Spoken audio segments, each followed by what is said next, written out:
Welcome to the Salmon Runs YouTube. Enjoy the video. In this video, I will explain how to set up an oxygen tank.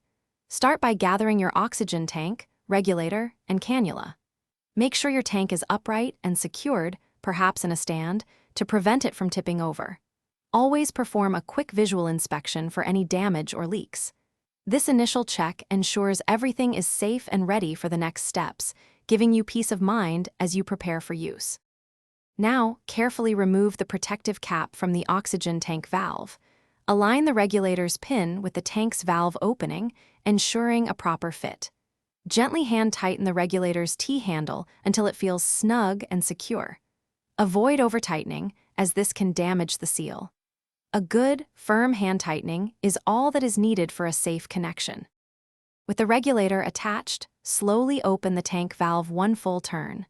Listen carefully for any hissing sounds, which could indicate a leak.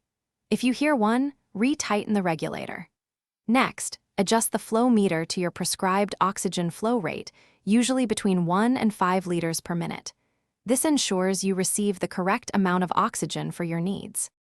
Finally, connect the oxygen tubing from your cannula to the regulator's outlet. Gently place the nasal prongs comfortably into your nostrils. Now you can breathe normally, receiving your prescribed oxygen.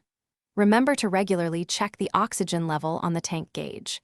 When the gauge reads below 200 psi, it's time to consider a replacement tank. Thanks for watching. Consider subscribing if we helped you.